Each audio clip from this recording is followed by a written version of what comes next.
HotSpot. It is Wednesday, November 23rd. My name is Tom Magrino. We have an absolute buffet of Carolyn Pettit today. Absolute buffet of Carolyn Pettit. Yes. Who will be delivering some words on Need for Speed The Run and Saints Row the Third, two games that came out last week, but we totally didn't have any time to address them due to Skyrim and Assassin's Creed, and there was that whole whatchamacallit. Tom McShay, help me out here. Hang on. Skyward Sword. Oh, are you? I'm are about you busy to, right now? I gotta finish Rainbow Road. I'm in first place. Oh my god, it's tough. What are you gonna? Whoa. Mario Kart 7 is out. No, it's not out. No, it is not. It is not out but yet. Tom McShay is reviewing it. We also have Kevin Van Ord here to talk to us in just the things that he normally talks about. Whatever he wants. He has a license to talk about anything. Really? Use it. I don't care. I'll use it. Yeah. All right, we're going to move on. Okay. We're going to start with, I don't know. We're going to start with Saints Row Third. I'm going to turn up my microphone or my headphones. Like, I don't have an excellent reverberation. Reverberation? A reverberation. You don't have excellent reverberation. In my headphones, it's like they're not on. I don't know. I turned it up. It's fine. Saints Row the Third came out. When did that come out? Last week. Volition had been working on it. It's for the 360. Carolyn Pettit seemed to like it. And the PS3. The PS3, yes. my bad. Yeah. PC? Maybe PC? Maybe not PC? Yeah, I have not had a chance to test that version out. It's But probably... I don't want to say anything about it. I mean, all right, it's fine. Whatever. It could be great. It could be fine. So, Saints Row the Third is kind of an interesting game for me, just because when I see this game, I kind of get the sense that the design of it was meant to blow out a corner that the video game industry has kind of pigeonholed itself in. And I think Just Cause did this too. Yeah. It's just kind of this ethos of, fuck it, we're going to take the manacles off and let you go. Yeah. Well, and what's great, I think, we started seeing that to some degree with Saints Row 2, which kind of upped the zaniness factor from the original Saints Row. But what I think really takes the third to, the next level, as it were, is the amazing mission design. Like, it just it does set you free to kind of have all kinds of crazy fun within this new city of Steelport. But the mission design is... a lot of times when people buy GTA or Saints Row or whatever, they kind of ignore the main story because all they want to do is screw around. Right. But here, you absolutely do not want to pass up these story missions because each one, the majority of them are just filled with these amazing, like, over-the-top, mind-blowing moments, And within the first hour or so, you have, like, skydived out of a plane and gotten into shootouts while you're plummeting through the air to the earth. You've used UAV drones to summon in missiles and blow up tanks. You've, like, skydived into a penthouse to the sounds of Power by Kanye West. And it's just like, it's just one thing after another. The mission design is just constantly just totally awesome. Sorry to interrupt you. Yeah, no. To what end do you think you have the ability to fly UAV drones and skydive? And it's purely it's just for the sheer explosive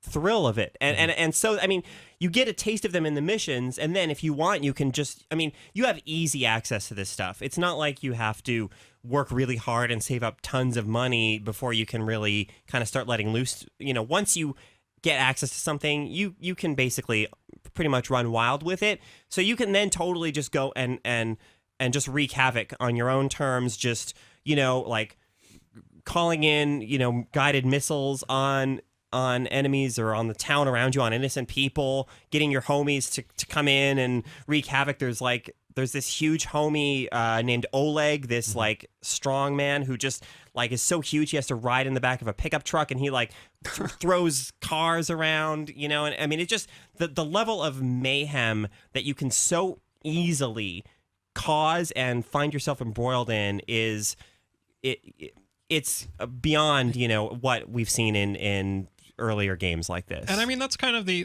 interesting point there. It's like they're almost taking away the games have to have rules component, where they're just like, you know what, if you want to do this, go to town. Exactly. Go for it. That's fun.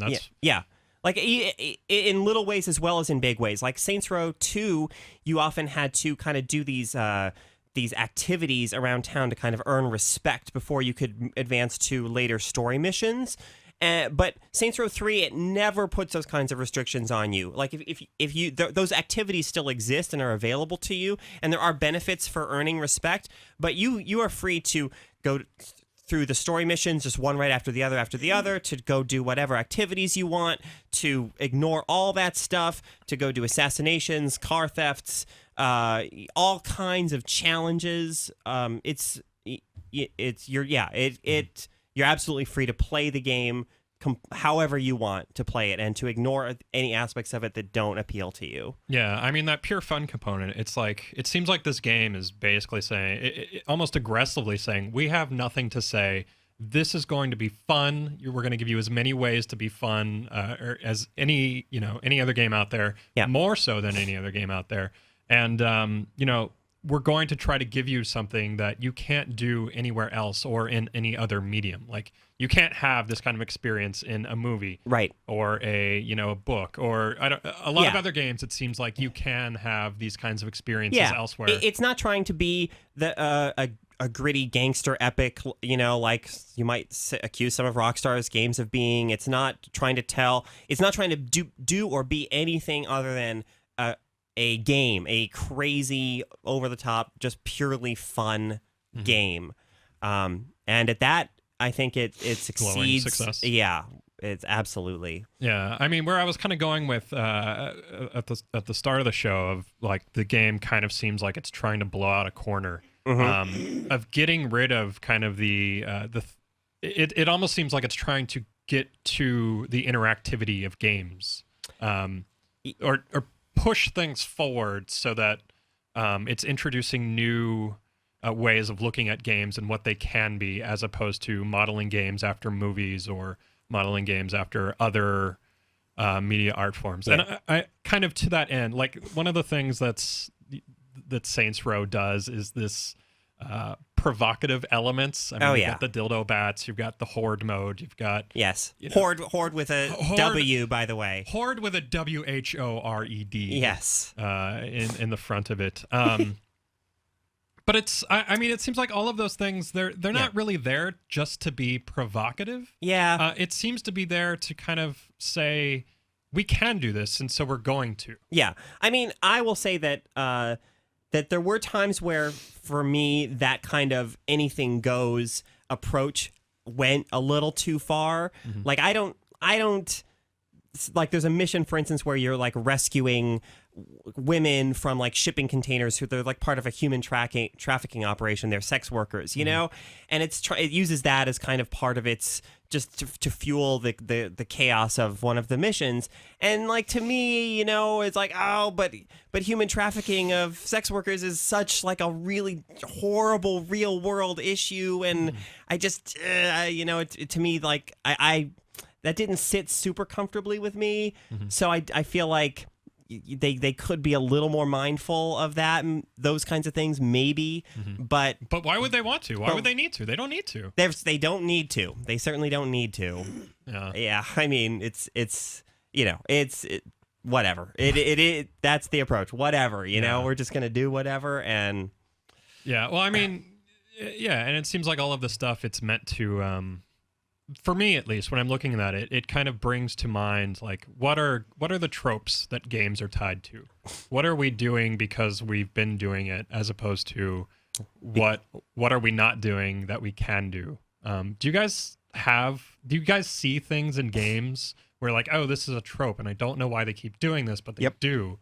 Oh yeah. Can you think of any particular examples that come to mind? Extra lives. Extra lives. Yes, I know. Rayman just recently got does not have it, and it's, why does any game have extra lives? Why doesn't I'm playing Mario 3D Land right now, and I think it's a great platformer, amazing level design, but it still has this notion of Mario earning lives. It's like, well, when you run out of lives, you still just start the thing over again. It's like, what's the point? Like, it's why that not extra step. One of to quote Brendan Sinclair, do it. Friend of the show, Nick Sutner. Okay. He just wrote a blog about how dying in Skyrim is not an additive experience because you explore for 20 minutes and you die, and the combat's not interesting enough, and you're doing the same thing when you replay, that it just takes it away. And it would be more interesting if they built in, like, a Molyneux mechanic, or maybe you end up in an inn, beaten up or recovering or something like that. But just dying in Skyrim isn't interesting, and it's something that's like, well, you have to die, right? And it's like, well, why?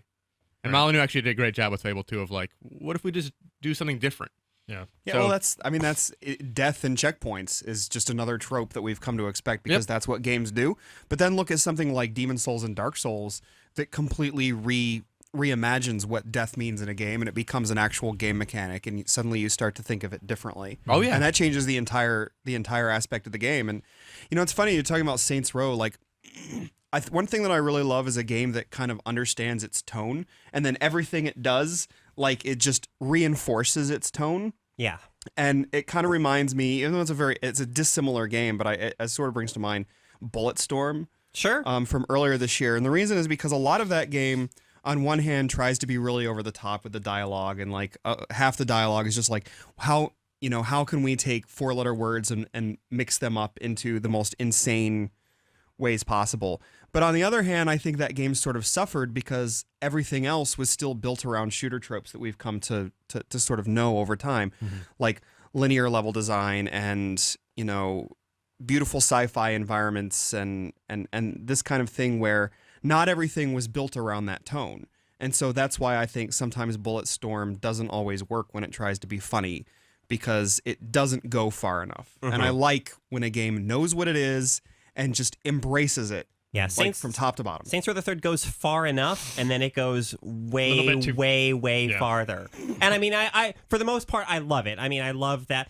I had a few ideological, places, or like looking at, you can do gang customization, and it's like, how come all the female saints are like dressed like, in super Like revealing whores. outfits? Yeah, it's like, I'm a female gang leader. I want a tough, gang of women who look like they mean business and aren't like dressed like they're whatever. So, there were a few times where I felt like the game was a little misogynistic and things like that. But as a game, the pure act of just playing it, it's incredibly fun.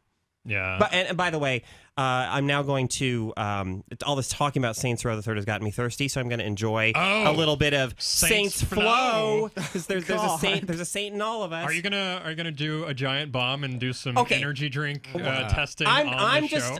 Well, first of all, if you go into my blog on GameSpot, Yeah. years and years and years Oh, ago, before I remember. You're saying before the giant even- bomb ripped no, off your not- idea? No. I'm just saying that. Yes. Yes. I'm just there saying, it is. Just say yes. I had a beverage report feature that I did in my blog on GameSpot, as not a employee, but long before the I forming of remember. Giant Bomb. So this is just a Caro thing. It's not trying to steal any other site's thunder. Right. But I am gonna, and I did. That smells.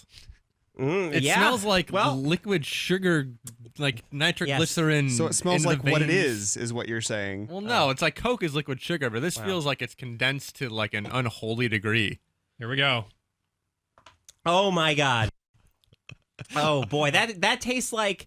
I it can't tastes a lot- believe we're totally. I don't know. I still feel like we're ripping off. I'm Giant just Bomb look. here. Well, It's fine. it's a thematic. It's a product. This product is actually featured in the game. That's like true. Early in the game, there is a commercial for Saints Flow, a pretty awesome commercial, by the way.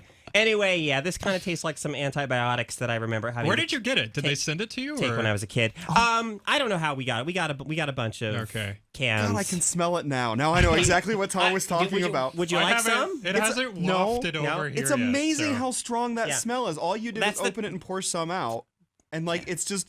And Kevin- I'm still recovering from my cold, and I can smell it. This is cutting through your cold. You need to ingest. It's the new you need to vapor rub- ingest vapor rub. this, and it will knock that cold right out of you. My sinuses Let- are clear now.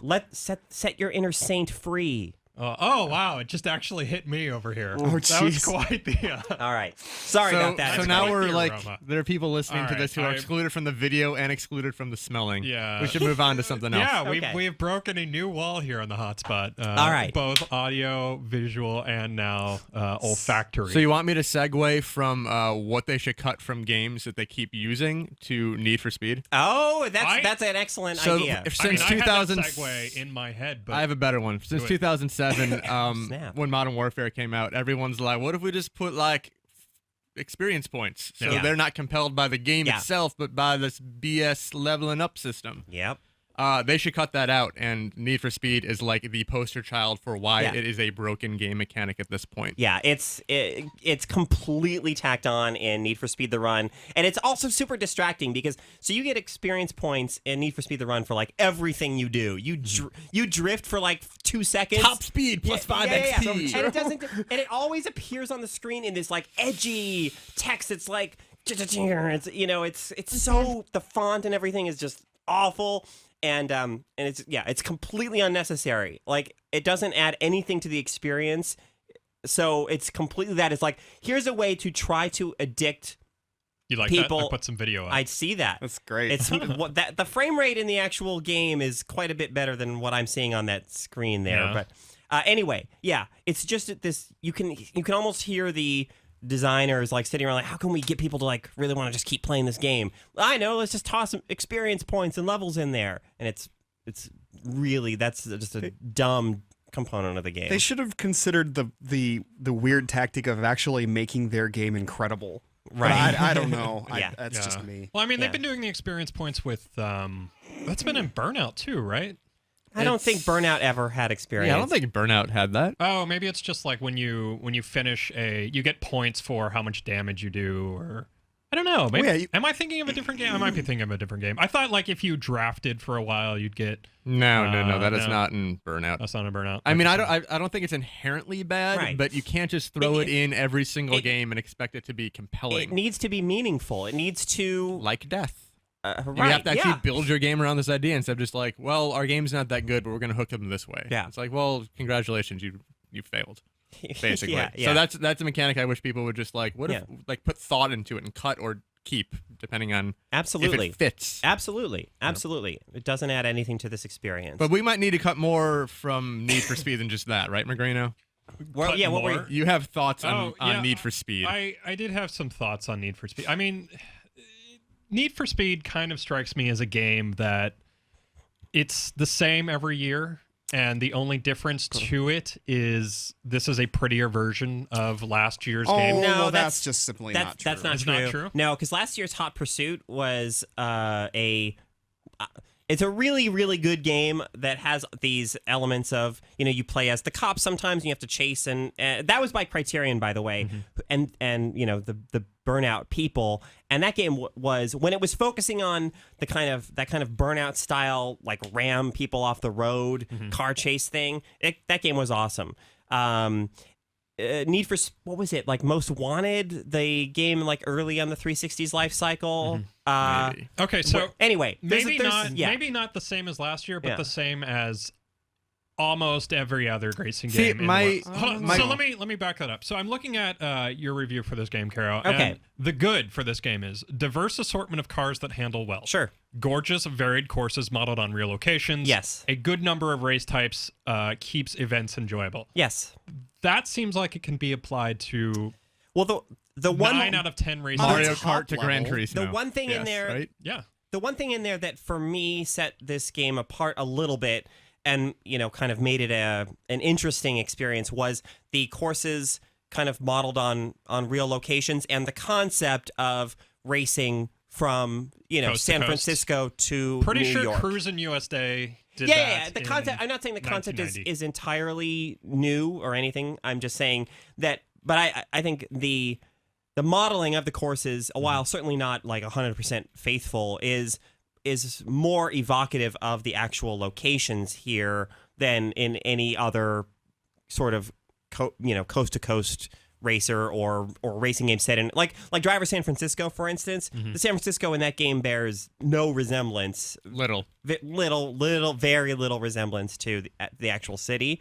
When you start in San Francisco in the run, it actually It's San Francisco. it's San for sure. Francisco. I mean, it's the street layout is changed to accommodate the racing that's happening, but it definitely, it's recognizably San Francisco. And going across the bridge, Yeah. like that. Actually, that was a moment where I was having a really good time at that point in the game because I was like, I go across this Yeah. bridge in a bus, and it's like but now I'm driving a race car. right, and there's like BART trains traveling alongside yeah. the freeway next to you, and all these little details that really sell the locations. Yeah. So I mean, is that enough though to justify like just a more realistic rendition of cities? Like, is that really something that's like, oh, I'm compelled to, this is worthwhile because the cities are more realistic? Well, I mean, look, I took a lot of road trips when I was a kid, and for me, the idea of there's a kind of romantic appeal to just hitting the open road, watching the scenery of America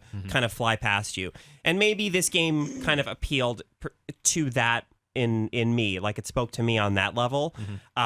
So is it enough for others? I can't say. I mean, I certainly think the game has a lot of issues. It was enough to make it a worthwhile experience for me. See, I mean, for me with Need for Speed, the greater issue with the franchise is it has no identity. It's gone through so many different iterations between like a hardcore simulation and like an arcade style, and there's different developers, and you don't really, are there cops or they're not cops, and it doesn't. It's nothing. It's just a name. Yeah. So when you buy a Need for Speed, or you're like, well, what is this? It's game? a brand for selling. I mean, these Forza, you know what you're gonna get. Mario Kart, you know what you're gonna get. Burnout, you know what you're gonna get. This true. is just a crap. Well, not even that anymore. Like, Yeah. what do you? Well, no, Burnout, you know what you're gonna get. You're gonna get an arcade. Oh, well. You're gonna get an arcade style racing game. I mean, it's that's kind of just not. Yeah, that's true because it's like Burnout Crash is it your seems argument, counter argument. I don't know. Well, I'm just saying that It's an we've gotten to the point XBLA where- $10 downloadable game. But I'm saying that brands do get, over time, they do get diluted, and Need for Speed might be the most diluted brand. yeah. the Like, most- well, certain I racing can't think of games. another racing franchise that's No, in diluted racing games, in this is it. as Yeah, far I mean as I'm- F-Zero, you know what you're getting. It's like this is just so all over the map. It's like they don't know what they want, and I think they could just kill it and whatever. It's fine. like, well, obviously they're taking the Activision method of again going back to Call of Duty, where they've got Treyarch doing the World War II games, and they've got Infinity Ward / Sledgehammer / whoever else doing the modern warfare games. So it's like they're like with the Need for Speed franchise in particular, it's like they're actively making this franchise more schizophrenic by saying, it's almost like they're following like, hey, what is popular right now? People want sims, we're gonna make a sim, and you can't make a great game by following the leader, I don't think. And Call of Duty has an identity; it knows what it is. right. Like, yeah, this just doesn't. It's just whatever.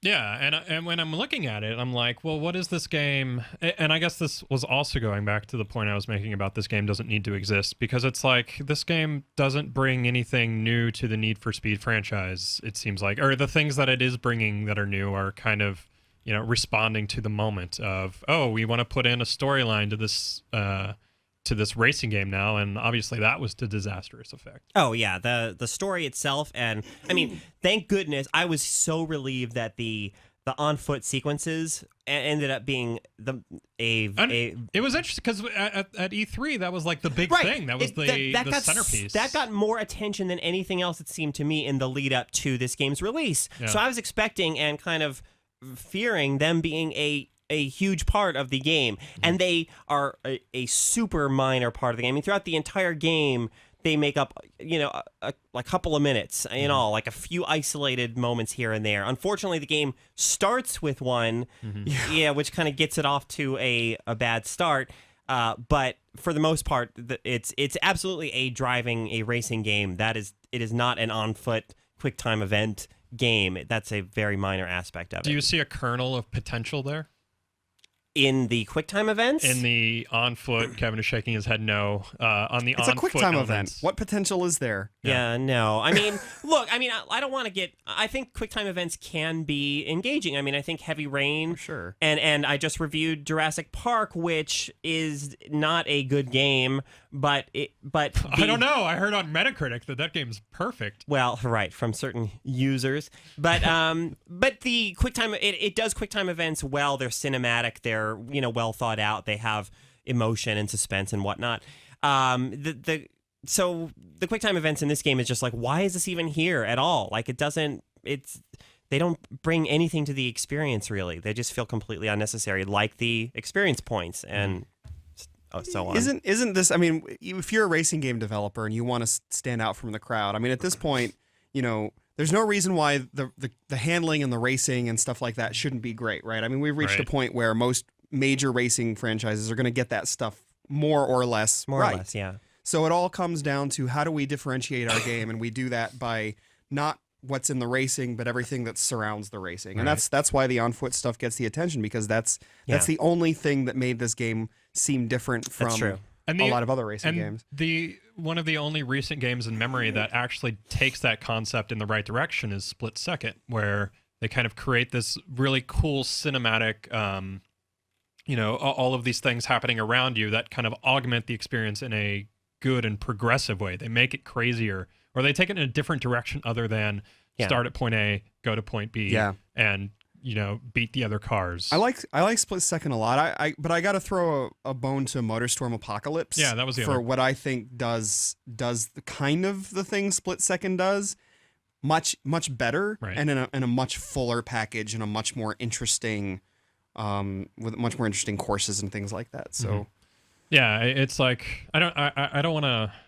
I mean, it almost just seems like at this point, leave the SEM stuff, leave the point A to point B to games like Forza and Gran Turismo and everyone else like EA, instead of making Need for Speed into this weird kind of action story something or other. Just go in a different direction with it. Bring something new that's worthwhile. I don't know. Especially when you've got Iger. these talented developers. I mean, there's no reason why these developers that absolutely know their stuff, can't knock something out of the park if they're just given that creative freedom. And that's the thing, right? I mean, it's a lot of this stuff is like boardroom decisions. Right. Hey, what's big is that whole Call of Duty thing. That whole So Need we'll for just do Speed that. thing has been a hit for us in the past. Why? How can we keep on with that without alienating our core, or whoever that core still is at this point? I Yeah. don't know. Well, everybody looks to the Call of Duty for Right. something nowadays. Ace Combat looked to it, and I think it really suffered for it. Right. Leave Call of Duty to Call of Duty. We're gonna move on. Thanks, Caro. Yeah. Good work. Thank you very much. No problem. So a little bit of news. I just want to do one news story this week. Activision Blizzard stock downgraded on World of Warcraft declines. When was the last time that World of Warcraft and decline and negative and downward trend were in the same sentence? This might be the first real decline. I mean, it's 7 years old at this point, so it's like, okay, It's gonna happen. they're gonna release they'll have another expansion next year sometime, Mists of Mists of Pandaria. Pandaria. and that'll be a slight spike, and then it'll continue to, and then they're gonna release a sequel, Titan, and then it'll be massive again. So Well, Titan isn't exactly a sequel. It's a new. their it's just a their different. new their new MMO Right. franchise, and it's like, it's 7 years. This is gonna have an 8 or 9 year run at the top, and then that's okay. It's the circle Like, of that's life. okay for Blizzard. They can be happy with And that. it's going to continue on and on and on and on After and on. that. People still play EverQuest 1 and Ultima Online, Yeah. and Asheron's Call, So it's not like that game's going to go anywhere, but No, it's true. It's just kind of interesting though, because it's like for so long it was World of Warcraft is reigning dominant, resplendent upon its throne, and now it's like this is a true, finally at least. I mean, and it's weird because over the years I know we've gotten these. This is going to be the WoW killer. This is what's going to do it. Age of Conan was a one that comes immediately to mind, and it seems like we didn't need a WoW killer. We didn't need one game to dethrone WoW. We just needed time. Yep. And I don't know. It's kind of worth marking. I guess. It's interesting, but it's just expected that you Yeah. can't say at the top. And I guess that there's just more and more competition now with the Facebook and the iPhone games. Yeah. So it's just tougher to hold millions of people's attention at once, I guess. Well, and you also have a lot more interesting games coming out in that genre than before. I mean, I really, really like Age of Conan, but now we're seeing things. I mean, we saw Rift earlier this year, and I think that was really, really appealing to people that played WoW and wanted something that was different and yet still the same, if that makes any sense. Yeah. Like, people wanted something that felt familiar that they could get immediately into without being too challenged, but something different enough to keep their interest and say, hey, you know what? This thing that this game does is a whole lot better than what WoW is doing for me. And plus, you've got three major MMOs coming up. You've got Old Republic. Old Republic, obviously. You've Secret got World. Secret World Right. coming out next year, and you've got Guild Wars 2 coming Oh, out right. at some I forgot about point that next one. year. And of those three games, now I've played. I mean, it's okay now actually to talk a little bit about Old Republic because the beta's lifted. Right. But I don't know NDA. that I even really I don't really know that I have a lot to say about it. It's a Star Wars MMO. That's exactly what it felt like. It's Yeah, gonna I mean- take time for me to know where its special It's kind of interesting qualities because as part of this, so this story was as a result of a Lazard Capital Markets analyst note, investor note, and they conducted a survey of about 400 people, which, I mean, I don't know, sample size, that seems about right, as far as like weird economic stuff. Anyway, and the survey found that 57% of as to the point of WoW's age, 57% of former WoW players said that they had reached the in-game content and had become bored, which at this point, following Cataclysm's release, that sounds about right. And then an additional 43% said that of former WoW players said that they plan to quit due to friends leaving. So it's like two main causes that are bringing WoW down. You have A, its age, which you guys brought up, and B, competition, one of which is the Old Republic. And I guess what I was thinking before was that it wasn't the single WoW killer that seems to be bringing down this game. It's more like a bunch of piranhas that you guys brought out earlier, like Death by 1,000 cuts. Yeah, like League of Legends, I'm sure, is bringing this game down, and all those Facebook games are bringing this game down. And yeah, Death by 1,000 cuts. So I guess the bigger question is, can there be another WoW? Is it even possible at this point? Because it's like we look at the DS as the most popular system ever, and the 3DS is not going to sell as much. And I think that is mostly because there's more competition. Right. Not necessarily because of the quality 2 and 3 years down the road of the 3DS lineup. I think will there be another game as big as WoW? I think it might happen, but you have to remember too. I mean, there was a long time where EverQuest 1 was king, and they were headlining. But it was never as big as WoW. No, but nobody knew WoW could be that big. Yeah, well, no, I'm saying like, okay, at WoW's peak, whatever it was, 10 million subscribers, 11 million. They peaked around 12. Do you think there will be another MMO that will peak at that? And do you think there'll be another MMO that can have a sustained dominance of 7 or 8 or 9 years? I think it's possible. Well, I don't know if it's probable. That's not an answer. I guess I'm looking for more. What do you think, Kara? Is there a chance of duplicating this with more competition now? I think it's unlikely. I think that the market has changed for MMOs. I think with so many more big kind of games with mainstream appeal jumping into the fray, it's going to be very, very difficult for any future MMO to kind of achieve the status that WoW had for so long. Well, I will say that I don't think that we're going to get a game as big as WoW that follows the subscription model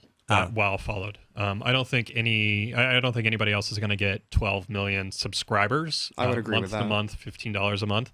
I think that there's totally room to get a game that's significantly larger than WoW through microtransaction models, free to play. The League of Legends route, or all. I mean, it seems like every MMO these days is going free to play. Champions Online, Star Trek Online, Lord of the Rings Online, EverQuest 2. That seems like it's the future of MMOs. I don't know if you guys. Yeah, almost all of WoW's competitors have gone to free to play in some form or another. And it's actually somewhat surprising to me that EA isn't embracing the free to play route. Like I'm actually kind of shocked that they're going to start off as a subscription for Star Wars. Yeah. Oh, there's nothing absolutely shocking. There's nothing shocking about that at all. Oh, they spent what, 10 million to buy Mythic? I can't remember how much they spent for it. They spent so much money on this game that they have to. But it seems like it's almost the safer bet at this point to go free to play. No, because you can launch it. Star Wars game. You launch it at like charge to play. Is that a term? Pay to play. Pay to play, and then 5, 6, 7, 8 months down the road, you're like, we're gonna get in the casual people, because right now when the game ships, correct me if I'm wrong, it's gonna be like half done, because that's what happens with MMOs, and then 4 months later, it's gonna be that's what happens is the content gets there, and all of a sudden 8 months in, you make it free to play, and it's a robust, awesome experience with a huge community already for the free players, because they're going to be turned off if it's not awesome right away. I kind of disagree that it'll be broken when it ships. I mean, well, I'm not saying it's broken. I'm not saying it's broken. I'm going to say there's not going to be nearly as much content. Okay. Yeah, and there's a chance, casuals might not be as invested in what they're shipping with. Mm-hmm. So, yeah, if you're roping in casual players with free to play, you want to make sure it's like this amazing game. But I mean, that's kind of, I don't know. It seems like it would be the opposite. If it's free to play, people are going to have a little bit more understanding or something, that there isn't a ton of content right up front. Like you have to, the stakes are higher when you have to buy in. I think that with the Star Wars name attached to it, with the amount of just hype and advertising push that's been put behind it, they can just make so much more money charging people. They can coast for many months probably because it'll probably be good enough for that. Yeah, Not the years. right? I mean, it's possible. I mean, the counterpoint to this, though, is Star Wars Galaxies, because that has the Star Wars name associated with it, and that didn't explode the way World of Warcraft did. Well, it kind of sucked. I mean, I It don't did know. kind of suck. I don't know how, and I say that as somebody who played the game for at least a few months after it launched. I mean, I don't know what its subscription numbers were like off the bat. I would imagine they were huge. They were pretty high, and the game just was so busted in so many ways and so tedious that I think they just hadn't figured out all the things that Blizzard really nailed with WoW of how to keep people coming back and how to keep people invested. So people kind of quickly jump ship. It didn't really even feel like a authentic Star Wars experience in a lot of ways. But to give it credit, it did do a lot of interesting things. Oh yeah, Star Wars Galaxies. Yeah, and what's interesting about that too, I mean, it's funny that you'd think a game with the Star Wars license would maybe have been more have a casual bent, but actually that game had a lot of complexity to it when it was released. Too much complexity if you were was trying to figure out how to become a Jedi. It was really convoluted. There was a lot of ways of progression and I don't know, like that. But that game, I thought that game did a lot of interesting things. But I don't think that they were things that the audience necessarily wanted it to do. And then of course they drew the ire of the people that loved it for what it was when they completely redesigned it. Right. Yeah, it became World of War Stars. So yeah. Yeah. I don't know. I mean, I think this is guaranteed to be a pretty big success initially, just because it's Star Wars and BioWare and EA and lots of money combined. And yeah, it'll be free to play within a year, I bet. Yeah. I don't think it'll be that soon. Really? Yeah, Really? I'd say 2 years maybe. Wow. Okay. Well, I World guess of we'll see Warcraft- next. Yeah, It's we- almost exactly a year from now, so we'll see. Yeah. World of Warcraft hasn't done it. No, they've World not of done it. Warcraft still has 10.5 million Right. subscribers. But So, I mean that's the thing. If I'm EA, then I'm going to pay attention to the subscriber numbers and I mean they know what they need to do to break even. Yeah. better than we do. So See, I don't know. I feel like it would be a folly for them to pay attention to subscriber numbers. I feel like, especially as we're seeing like all of these headlines of like Lord of the Rings, like its profits are up 1,000% after switching to free to play. It seems like they would be more. I don't know. They would be more looking at the bottom line. Instead of looking at, that's it. I mean, I'm sure that EA has done and will do when they start getting that data, all kinds of studies and to figure out like, are we earning more money on a subscription model or would we earn more money on a free to play model? So it's like at this point, a developer, a publisher actually has to get into the position World of Warcraft is. You almost have to charge less. It's almost like in 2005 when you had Madden versus NFL 2K, and 2K is like, what if we just charge $20 for this game? And that's how you like get a road into like the behemoth. So I could see EA going the route of free to play quicker because they need to do something to get subscribers. But the game needs to have something built into it to give value to whatever it is the consumer is going to be charged for, or the elite consumer is going to be charged for. And I think that's why some of these older games work, because they were able to find out what's going to work for them to monetize stuff, and then they monetize it, and that's what players want. I think it's going to take some time. The EA is going to want to see what is it that's going to be worth monetizing in the game that people are going to actually want to spend money on. And sometimes I think that just takes time, looking at player data and looking at feedback. Yeah. I mean, Valve's doing that right now with Dota 2. They're Right. seeing exactly how they can make the most money possible. But And actually, they will do it. EA is kind of doing this with the whole Warhammer Online free-to-play component. They basically took out the scenario component of Warhammer Online and made that into, or are making that into its own, I can't remember if it's 3-on-3 or 5v5 of scenario combats. So I guess in a sense that is their experiment with free-to-play. I like the fact that they're using the stillborn Warhammer Online as the testing grounds. Well, it's a little. The game was great though. I enjoyed it the started hell off out of well, that game. but its problems sort of became manifest pretty early on, didn't it? All right, so we're going to move on. That does it for news. Let's do 10 years ago this week in reviews. You guys ready? Yay. Oh, yeah. This is Sure. It was kind of interesting that this came out this week. Anyway, 7.6. Okay. When Electronic Arts first announced plans for this game 2 years ago, it sounded like a racing buff's dream, and for good reason. Imagine a persistent world game world such as Ultima Online or EverQuest, blended with the high-powered action of this series and soaked in the atmosphere invoked by movies like American Graffiti and Two-Lane Blacktop. The game would offer players the chance to buy, sell, and trade cars and parts to build their own fast, flashy rides from the golden age of automobiles, then hang out talking trash in joints like Roxy's Diner and Roadkill Cafe as they wanted to blow the next challenge off the line or hook up a new member for their car club. It sounds tantalizing in many respects. This game delivers on its potential, but it's most definitely not for casual online gamers or those whose patience is easily taxed. I think I'm wrong. I was Okay. going to say what I thought it was, and I was like, this is 10 years ago? Yeah. I don't think this game was... Because I was going to say Motor City Online, and that's Motor clearly- City Online is correct. Is it really? Was it that long ago? Yeah. And interestingly enough, this game started out as a Need for Speed game. This was their first trying to take the Need for Speed formula and see what else we can do with it kind of attempt. I think they have Need for Speed Online now, or it's like a free-to-play version of this game, basically. But it's just kind of interesting to see that even way back then, EA was playing around with this whole idea of... Well, that's back when EA was trying all sorts of different things to break into that market and just Right. continued to fail. Back when EA was still taking risks, Yeah, i.e. EA Partners takes risks. Yeah, It's just I'm just EA saying the proper biggest that risk is that not. they could be taking with Star Wars: The Old Republic is making it free to play. Yeah. and that will pay off for them if they do it. But they're not going to do it because they're risk adverse. The risk they've taken so far is to throw an unholy amount of money at it. Yeah, But yeah, and it's not even that unholy. it is. They bought a It's developer for it. minorly sacrilegious at best. It is. Isn't it the most expensive game, and that's not even marketing hype at this point. Is it? I think that's what it is. I mean, I someone would be could correct me if I'm wrong. shocked if it's more expensive than Battlefield 3. Really? I wouldn't be shocked. Battlefield No? 3 was like a 2-year development time. They bought a developer for this. They bought Mythic. Yeah, I don't know. It's an inexpensive game. That's how they're doing it. They're solving problems with cash.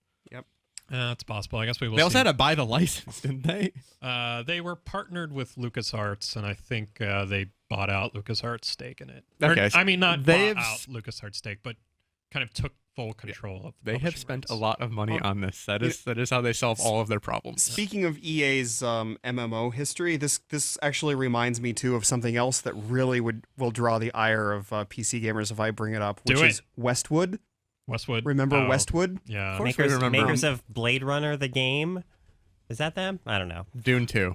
Westwood Yes. was Dune. Yeah, Yeah. well. And so of course a beloved developer got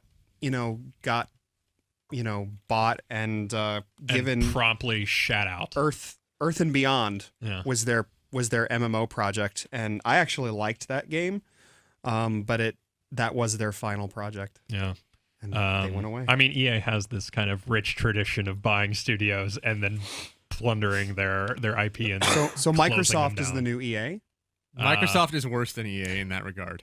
But You're yes. you're just bitter over Rare. Man, they You know you're have bitter. No, they've either not as closed or rare. neutered every developer that Microsoft has bought. Every I'm single one. bitter over Ensemble. Ensemble. Yeah, so what? They did Ensemble, well, I guess Bungie bought their independence before they Yes. could be Rare. destroyed. Lionhead has been Lionhead. neutered. Forza the team Turn 10 has been neutered.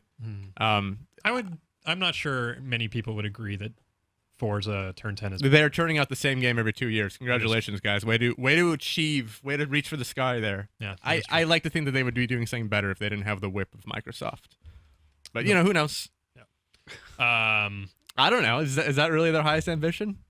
Probably not. I think it's perfectly fine for your ambition to be let's make the best racing sim on the market. Yeah, I but think that's Codemasters perfectly valid. Codemasters ambition. has that title, and you have to wrest it from their cold dead hands. That's a good counterpoint. Yes. Okay, let's move on. Corrections. 2 weeks ago. Poor Polyphony, by the way. Sorry, guys. Polyphony. It's best racing Gran, sim. Gran Turismo, Oh, guys. Yeah. Well, I mean, it's really hard to give them the title when they only come out with a game every 10 years. Or Yeah, and but it's not as good as the one that had it. That's not as good. Yeah. After few-year a development patch, that cycle. game is apparently pretty good. I've not played the patch, but Right. Pretty good. Corrections. 2 weeks ago, we were talking about a grease fire. I don't remember why, but Sean must have been here. Yeah, I may have indicated that to put out a grease fire, you dump a bunch of milk on it. Oh. That's flour, right? The freeloader corrects. Pouring milk on a grease fire, WTF, don't do it. Milk is heavier than oil, just like water is. So you will get exactly the same result, i.e. flaming grease spurting everywhere. What you need to do is either put a lid on the container or throw a towel or similar over it. Put water on the towel first, I think. What? A damp towel. I don't know. Shit.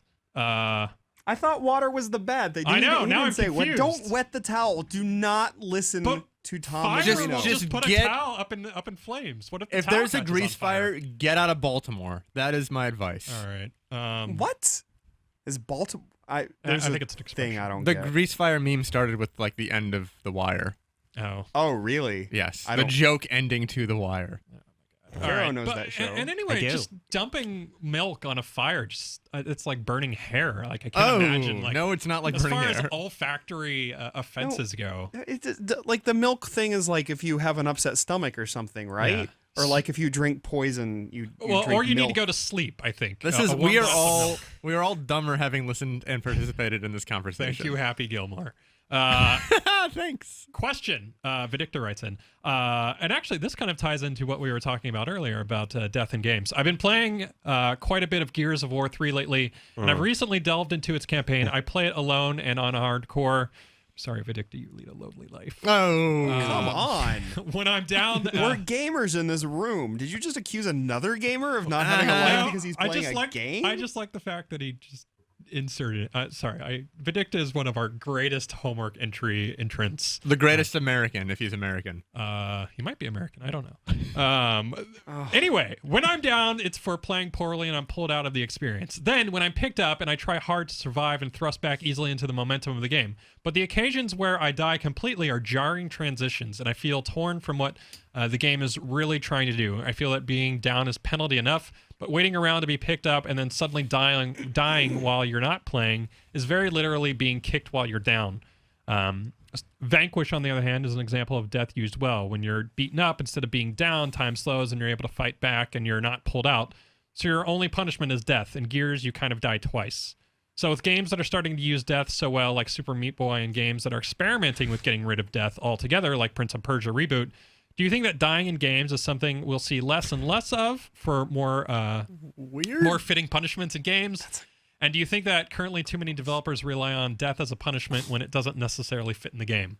That's really interesting. Why didn't we question. get to this? You should just read it when we were talking about it I earlier. almost did. It We flashed could have through my talked about mind. this for an hour. Yeah, I mean, this is when we already whole time. I already brought up Skyrim. I mean, Molyneux figured out a clever way around that. I think you have to consider what your game is and build every aspect of your game around it. Like you have to actually think about this. You can't just take it for granted and be like, well, people die, they lose lives. Right. So yeah, I agree completely that dying twice in Gears is not fun. Stupid. We're going to move on. Arlen asks, a few shows ago, Kevin was saying that PC needed a game that was capable of showing how a PC can be a better platform for a game than the consoles, and that this game had to show what only can be done on PC. My question is, did Battlefield 3 accomplish that? Since they announced that in the PC version, the game was going to be way better than on consoles, and since I don't have a PC capable of showing me the difference, did DICE use all the power a PC has to offer nowadays? Wait, Kevin said this? Or was it just an empty promise? I did. as My we used to? point being that now as developers become more and more console centric, that we don't see a crisis now. Yeah. That we don't see a lot of those games that push the hardware to its limits and show us what the PC is capable of. And I meant that in a visual way specifically when I mentioned it. Although some people, brought up that's like, well, what about the mouse and keyboard? That allows you to. I mean, I didn't really mean in a gameplay way. I meant more in just like the pure raw horsepower. You don't see a lot of developers really trying to pull everything they can out of it. But yeah, Battlefield 3, no. I don't think that that's really a good example of that. I mean, the only games that are coming to mind that really use the PC platform in a way that can't be used or isn't used on consoles is MMOs or my first thought was online games. My first thought was Binding of Isaac because that just has tons and tons of free updates. Yeah, which that's you don't actually get. another- I mean, that's not even allowed from Microsoft. I don't Yeah. know. And it doesn't really happen with this with the PlayStation. So similarly, Terraria, right? Terraria and Minecraft would be other things. Yeah. Like you can't do these on consoles because of the way that the Yeah, the updates. I mean, the are- consoles themselves would allow it. console. Yes, they question would. is- It's the platform platform holders who holders. are like, no, I don't want to give away free stuff. Why don't you just make a Binding of Isaac 2? And it's like, well, Yeah. I don't want that. But yeah, I mean, in terms of the production, I look, I think Battlefield 3 looks absolutely fantastic. But it's certainly not pushing my home system to, to chug, or that I have to actually think about how I have the settings in order to play it, because it looks so phenomenal at ultra settings that, and honestly, I was talking about this earlier with somebody, is that I actually think that engine, the Frostbite engine, as gorgeous as it looks, I think part of the reason it looks so gorgeous is because it plays a lot of tricks. Oh yeah. Just like where Killzone 2's trick was motion blur, that allowed it to get away with a whole lot of stuff that you hadn't seen. And I think Guerrilla then worked around that, and Killzone 3 doesn't have all that motion blur and still looks phenomenal. But Frozen Bite, as far as I can see, it might get Frostbite, sorry. It's fine. Frostbite seems to be like, there's so many lighting tricks. And it's funny because I went from Battlefield 3 and then played Need for Speed. Oh, jeez. And Frostbite fanboy. but it is the same engine, and Yeah. then you so clearly see what this engine is about. Yeah. And you see that it is so much about lighting and how lighting can play tricks with you and allow them to kind of cover up other things. I mean, I don't know if tricks are such a bad thing. No, 'cause I'm not thinking saying it's a back bad to thing. No, Lord of tricks the are Rings, good. the movie, where they played all those camera tricks for depth perception, Yeah. and making hobbits Yeah. small and everything. I think tricks are great, and if it allows us to see an absolutely gorgeous game, then fine. Make your game gorgeous and pull all the tricks out of your hat that you have for it. But Crysis didn't need tricks. Yeah. Crysis just looked amazing. Crisis just had brute force And on the its side. best, technically best looking game in the piece is Witcher 2. Which Yeah, is I mean, just- this year doesn't. I mean, yeah, The Witcher 2 this year doesn't need any tricks, and that uses DirectX 9 for heaven's sake. I mean, that doesn't even use the most modern rendering. There is zero technology. tessellation involved. Oh my So God. I No, just. a This tessellation. is a real nerdy conversation. I don't now. even know what tessellation is. I just love how that word is. But I think that actually the tricks in the Frostbite engine sort of get annoying. Like I don't want your like lens flare to keep me Yeah. from seeing a dude that I want to shoot. That's ridiculous. That's fair. It's absolutely ridiculous. Yeah, well, the most important aspect of visual design is clarity and quickly telling you everything you need to know, which is something that And- apparently Battlefield doesn't do, Sonic doesn't do, and it's like it doesn't matter how pretty it looks. And the thing is, those tricks are Yes, I old. ripped on Sonic. I love how threw you it out snuck there. that Sonic dig in there. Well, because So- it looks good in screenshots and is unplayably No. dumb because of the Yeah. bad artistic choices. All right, I just. Arr. It was great. It was I know, very just- skillfully just. Also, Kingdom Hearts sucks. oh, What the that heck? Was uncalled for. This That was is a little not- uncalled for. Pull that out of your head. Like, oh well, here's a Kingdom Hearts thing. It'll just Yeah. piss Kevin off. All right, we got one more question. G. I like Kingdom Hearts. Yeah, Kevin's whatever. G Fantini comments a few weeks. Actually, no, I'm sorry, I'm on the wrong question. Scott, this is actually an open question to everyone out there. So if you are able to comment on this question, please write in and I'll read your response, or at least a few of them. Scott asks, now that I find myself busy as ever with my career, 4 hours of commuting each day, he drives, so there's no public transport involved, housework and my family social events, I'm finding it increasingly challenging to find time to play my games. I'm continuing to add to my collection, but my situation is becoming increasingly untenable as I want to continue to add my gaming library, but need to find time to actually play them. So he would just like any tips or advice that you guys have for ignoring his children and his wife, and or driving kind of dangerously. Get a job that you don't have to drive 4 hours Right. or a day Oh, to and geez. So from. here's some real constructive advice. Get a job, you Yeah, loser. that's No, tough. You know what I had a stretch where this is like TMI. Do it. I used to play DS during bathroom breaks, Okay. where I finished like Phantom Hourglass and P-Cross and While you're pooping. I love that you finished P-Cross on the toilet. I know. Yeah, so that was one of the ways that I got around this. Right now, I have public transport commute, so it's a 3-hour commute each day, but I get to play Mario Kart. Yeah, I mean, and the reason why I'm putting this out there is because I really don't have a very good answer. I personally haven't found a good balance. It's tough, isn't it? It's really tough. Yeah. I know. I'm I mean- thinking divorce. Divorce. Oh, don't do that. I mean, Yeah, I'm lucky because my girlfriend goes to sleep 2 hours before me, so I have like 2 hours of Lord of the Rings online co-op. I don't. Oh, that's right. I forgot. which has the dumb Gears of War revival mechanic. You love just like crawling. I really like that crawling. game. I mean, it's fun, and especially I'm sure co-op. Especially when it's the dwarf crawling around and Yeah. nobody wants to revive him. That's right. Classic. Yeah. My current method is to wake up really early before Oof. I have to go to work. I don't know. Oof. It's what I got to do. What time do you have to get up then? I get up around 6. That's not so. I- It's an early. hour I'm and 40 more- minutes before I do. I'm the other way. I just stay up late later and then wake up at the same time. Well, Yeah. unlike Tom McShay, I like to go to bed with my wife. Oh, She goes to bed at like 9:30. That's like super early. Just All because right. she goes to bed earlier doesn't mean that Tom therefore has to sleep elsewhere. That's true. Yeah. That's just the way it happens. I don't. Oh, jeez. Anyway, let's move on to a shout out to the individual living in Azerbaijan. Azerbaijan. Thanks for listening to the show. What's up, man?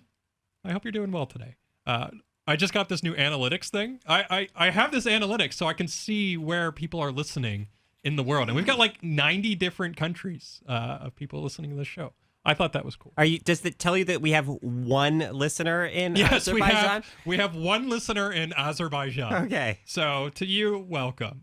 I'll call out somebody else next week. Who knows? Maybe it could be you. And if it's you, write in hotspot@gamespot.com. I want to hear from you.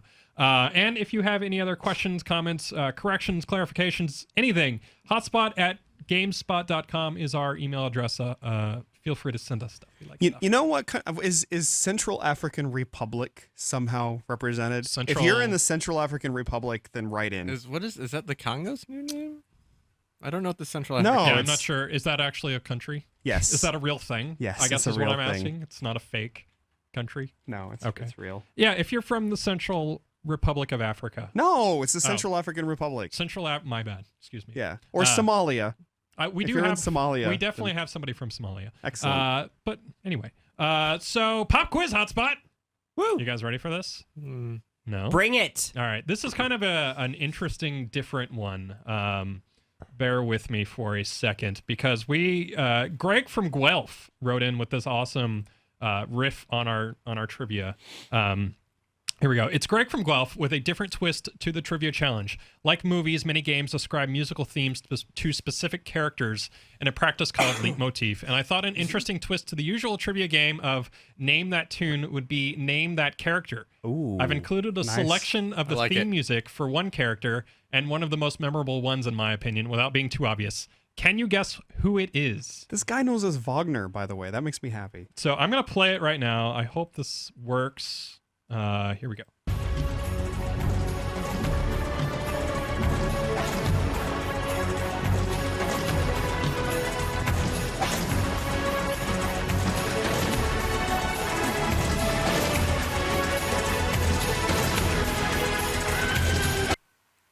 Anything? Anybody? Don't know. No. Here's a hint. The track title is Ozar Midrashim and was composed by Kurt Harland of Information Society. Nothing? I like it. It sounds That's pretty cool. good. It's not- What? Nope. It's not Assassin's Creed related. No, it's it not can't Assassin's be Creed. because that, All right, here I've it never is. heard that. Raziel from Legacy of Kain. Oh. Did I say that yeah. right? Raziel? That's a tough one. Raziel? But that game a- was awesome. Yeah, those games are great. All right, Greg from Guelph, you're a winner. However, Greg is of the altruistic mind, so he said to donate whatever game to Child's Play, which we will do on behalf of you, buddy. So thanks for... Wait, so this week we have to choose a game to give to Child's Play? yeah. Instead of sending Greg... What are the choices? Need for Speed, No. obviously. Saints Row, obviously. Yeah. Or we'll just go ahead and send him We're gonna give Skyward Saints Row Sword. 3 to the orphanage. Skyward Sword Skyward sound fine? Skyward Sword sounds like That it. seems like a good idea. Yeah, Yes. we'll send and his charity of choice is the Toronto Sick Kids Hospital. So we'll send it there. Thanks, Greg. Excellent. You are a good person, which is weird, but we'll take it. Anyway, if you have some obscure gaming trivia or some audio, or do what Greg did and make this segment better. Riddles, whatever you want. NES era and beyond, go ahead and write us in, stump our panel, and either you can have a game or you could be a good person and send it to Child's Play or whatever. Hotspot at GameSpot.com is how you can enter.